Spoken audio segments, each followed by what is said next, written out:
नमस्कार दोस्तों, हमारे YouTube चैनल राष्ट्र की बात चैनल में स्वागत है। आज हम बात करेंगे सरगुजा संभाग के रेलवे के विकास के बारे में।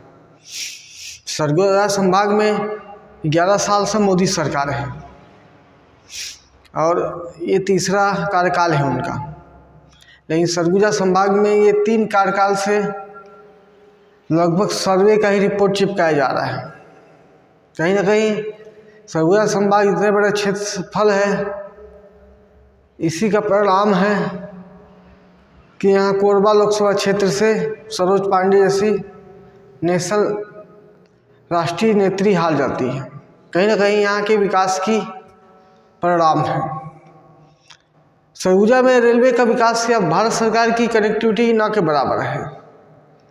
एक नेशनल हाईवे बना दी है, लेकिन नेशनल हाईवे जर्जर है।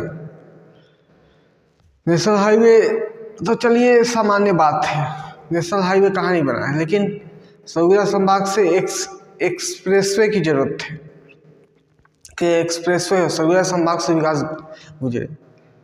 रोड नहीं है।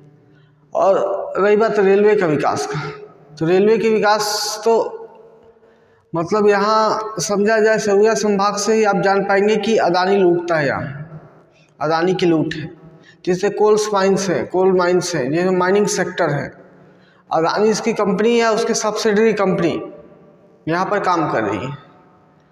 और आए दिन हो हल्ला किसानों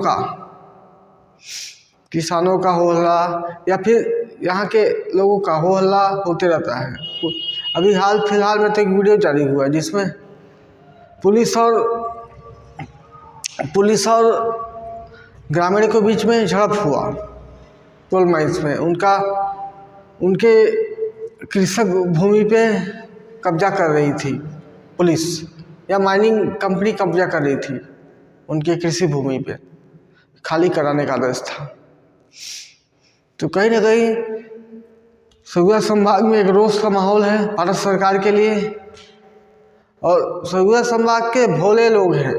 हर बार सरगुजा संभाग के लिए भारत सरकार कुछ करे चाहे नहीं करे, आंख मूंद के, जब से रमन सिंह बने थे मुख्यमंत्री तब से आंख मूंद के बीजेपी को दबा रही है, या फिर उस अटल बिहारी को याद की थी तब से बीजेपी को दबा रहे हैं। छत्तीसगढ़ पूरा 11 में से 10 सीट तो भाजपा के ही रहते हैं, 9-10 सीट।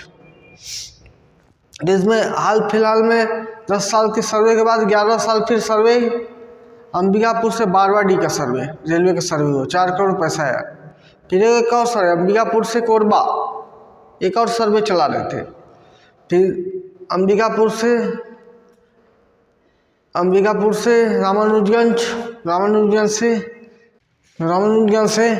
गढ़वा के लिए ट्रेन का सर्वे। एक सर्वे और अटका हुआ है अंबिकापुर से रेणुकूट, जबकि इसी रूट में अंबिकापुर या विश्रामपुर से भटगांव तक ट्रेन चल चुकी है या मालगाड़ी चल रही है। इसको 95 किलोमीटर ही जोड़ना है सिर्फ, उसके बाद आगे कनेक्ट हो जाएगी रेणुकूट से। इसके बाद सुगम होगा रास्ता। लेकिन सरकार ये 10-11 साल में 95 किलोमीटर का रेलवे ट्रैक नहीं बना पाई। और रेलवे ट्रैक बनाई भी है, जैसे सूरजपुर रोड से कटघोरा रोड में रेलवे ट्रैक बन रहा है, लेकिन उसमें आज 10-11 साल हो गए, एक भी पैसेंजर ट्रेन नहीं चला उसमें, या उस हिसाब से इंफ्रास्ट्रक्चर डेवलप नहीं हुए, या फिर उनके यहाँ छत्तीसगढ़ के या सरगुजा संभाग को लूटने का ही साधन बना लिए हैं शायद, या लूट चल रही है यहाँ कि यहाँ के कोयला लूटो और निकलो।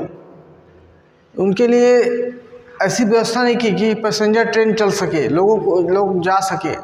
सरगुजा संभाग के 80% लोग तो ऐसे हैं जो ट्रेन नहीं देखे हैं। और हाल फिलहाल में एक और सर्वे अंबिकापुर से पेंड्रा रोड, नहीं पत्थलगांव, पेंड्रा रोड बोल दिया, पत्थलगांव, इसका काम भी जारी है। कहीं ना कहीं सरगुजा संभाग को रेलवे से दरकिनार किया जाता है और यहाँ काम नहीं किया जाता है। पहली बार तो कोई सरगुजा संभाग का कोई मुख्यमंत्री बना है, उसके बाद इस सर्वे में तेजी आई है कम से कम। स्पेशल सर्वे के लिए 4 करोड़ रुपए अभी काम चल रहा है, 4 करोड़ रुपए से। लेकिन कहीं ना कहीं ज़मीन पर कोई भी काम दिख नहीं रहा है सरगुजा संभाग में।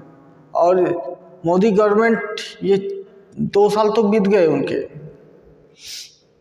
1 साल बीत गए, 1 साल 4 साल और है। 4 साल में पता नहीं क्या कर पाएगी कि नहीं कर पाएगी।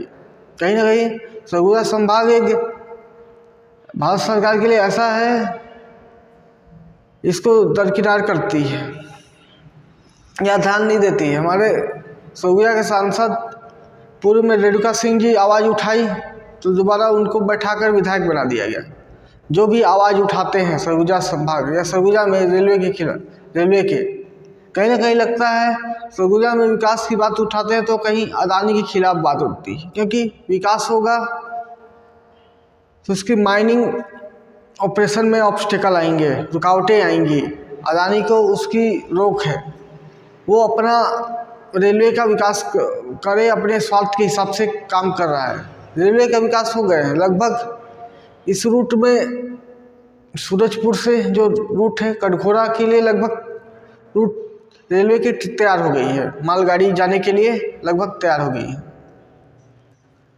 वैसे ही भटगांव तक मालगाड़ी जाती है।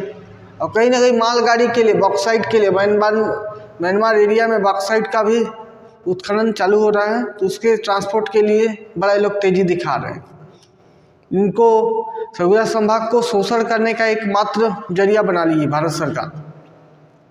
और छत्तीसगढ़ सरकार को ये मूर्ख समझती है, चूतिया बनाती है कि ये सर्वे का काम चल रहा है, सर्वे का काम चल रहा है।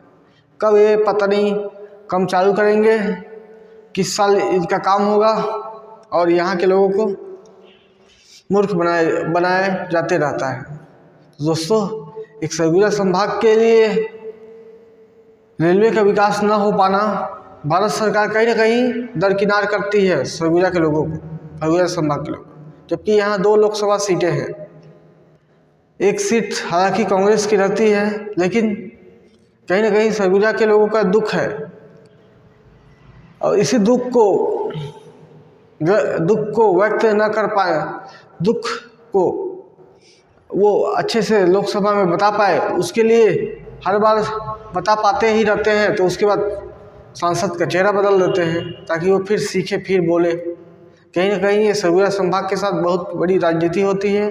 और यहाँ के रेलवे विकास या कनेक्टिविटी का विकास को दरकिनार किया जाता है। भारत सरकार को इस स्थान के बारे में सोचना चाहिए और रेलवे का विकास तत्काल करना चाहिए। नहीं तो ये अटल जी पर विश्वास करके ये 10-11 सांसद आए थे, वहीं कांग्रेस से दूसरी पार्टी पर विश्वास हो गया तो ये 10-11 सीट भी चल जाएंगे उनके। भाजपा को संकट हो जाएगा। कहीं ना कहीं भाजपा को इसके बारे में सोचना चाहिए। तो दोस्तों, एक मेरा विचार था। आई होप आप लोग अच्छा लगा तो वीडियो को लाइक करें, चैनल पर नए तो सब्सक्राइब करें, दोस्तों को शेयर भी करें। धन्यवाद दोस्तों।